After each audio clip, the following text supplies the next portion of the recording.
The work that I do usually require internet all the time, and sometimes wireless cannot be that reliable. So I decided to just connect through the cable. You can see here I have one and already terminated. This one is not. So today we're going to learn how you can be able to terminate rj45, so that in case maybe you want to extend whatever you're using, or maybe you want to just make one on your own, it will be easy.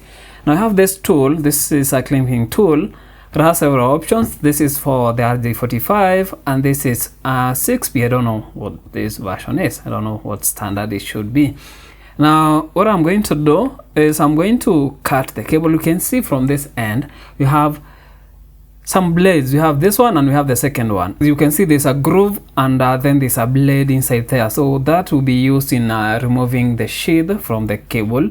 And this other one is for completely cutting off the cable. Like for example, I want to cut from this end here. Just need to press it there and then just press it like that. Now I want to splice off the sheathing. I want to remove that sheathing. So what I need to do, just make sure the cable goes through that groove. And I look for the desirable length. I want that one. Then you press your cable and twist it along like that. Then you are able to remove that sheathing, the coating. I don't know whether it's a cladding, I don't know.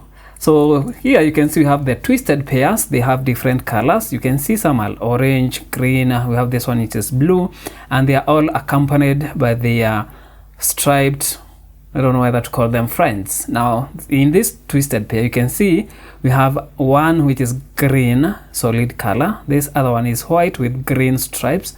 It goes for all the cables and they're twisted together. So we are going to untwist them and then we are going to remove this central core thingy separator. I don't know what to call it. I have no idea. And then we have this string. You can use this to further remove the sheathing from the cable. So yeah, I'm going to use my very good looking scalpel here. Remove that.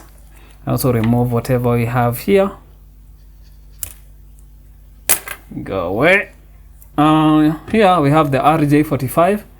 This is the jack. We have the gumboot. I heard them calling this a gumboot.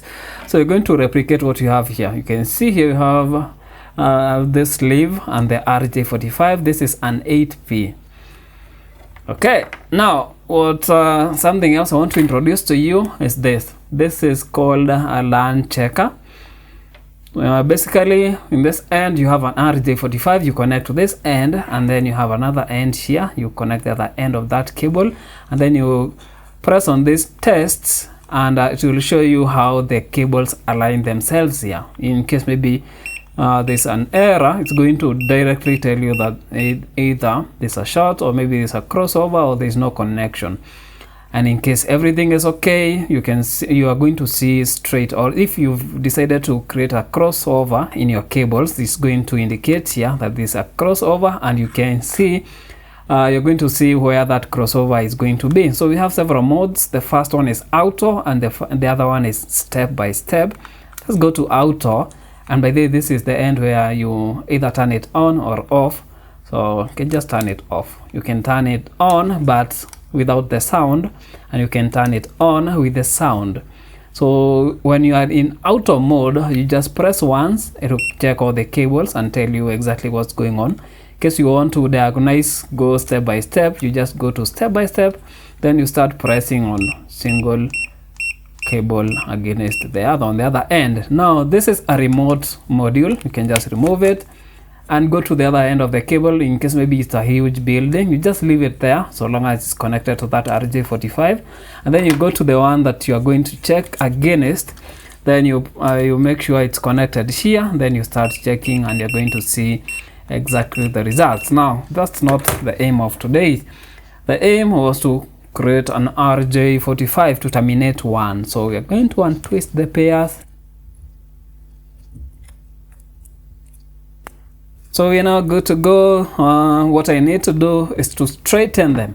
Now you can see here, usually take advantage of the grooves that you have here. You can see it's kind of serrated. So what I usually do with this end, and always make sure you keep away from this blade here. It's very sharp and it's very easy to just place your finger in there and then something happens and you just injure your finger. So what I do, I usually place my cables in there and then press them against those grooves, and they will help in straightening the wires, the cables. So I think they cannot be straighter than this. So the only thing that I'm left to do here is to just arrange them the way they're supposed to. I'm going to put an image. You can refer to that image how the arrangement goes. We have different ways you can be able to arrange that. Let me just remove this. Looks a little bit larger. Let me just continue removing this. I want to make it as small as possible. So you have different arrangements. This is the most standard one, and I usually use it. It works for me all the time, so I don't see any reason why it shouldn't work on your end. Now this is how it's supposed to be. Now remember, we had pairs, which are one with solid color and the other ones which are stripes, and this is how you're supposed to arrange them. Now you go to this is how I usually start. I go to this one, which is orange, and I'm going to start off with the orange that is striped. It should be on the outer edge the way I want that. Yeah, now it should be okay now. Now followed by this other one, which is now the orange with solid color. But now this is how it's a little bit, it's going to change a little bit here, because we have green, and this green usually sandwich the blue ones, either blue with stripes or solid one. So what we're going to do, make sure that whatever follows here is green that's striped like that, and then you go to blue, the solid color. So you have blue solid color, and then blue that is striped, and then the remaining green that is solid. Then you go to this one, brown that is striped, and finally brown that is a solid color. And then just wiggle them to make sure they are all aligned. I think now we are good to go. Now what I usually do is to confirm. Just make sure everything is lined up, green sandwiching blue, and then on this extreme end we have the striped orange, and then at the end here we have the brown, which is solid. I think we're good to go. The only thing that I usually do is to try to measure the distance that they're going to go in, and then I cut them clean. I cut the excess. Now let me just cut them from this end here, and that's one clean cut. Sometimes they might be stubborn, and one thing I usually do, I think they're still longer, because my aim is to make sure that the cladding here, this insulator, goes past this lock here, because I'm sure you can see, I don't know whether you can be able to see, there's a kind of a mechanism. So from the tool you can see we have a protrusion here. So when we are clamping, what usually happens here is you just place your rj45 all the way like that, and it will help by pressing on this lock, which will now in turn press on this cladding here to lock the cable in place. So that's what will happen, and that's why I usually prefer when they are a little bit shorter, so that this lock can be able to press them from this angle around this point. Just give a final check to make sure everything is lined up. Looks like it's not lined up properly. I think we're good to go now. So when the arrangement is like this, usually make sure that the rj45s is just lying on the back, so that we just place them inside like this, wiggle them to guide them through the grooves, and then you force it all the way through. So I'm sure you can see the arrangement might be perfect from the top and even from the bottom. Now we're good to go. Just make sure you have the tool with you, and place it where it fits. This is where the 8p is, so just press inside, and then just give it a good squeeze until you hear like there's a cracking sound. And I'm sure we're good to go. So you can see the lock is now pressing against this sheath here. So the cable is well set.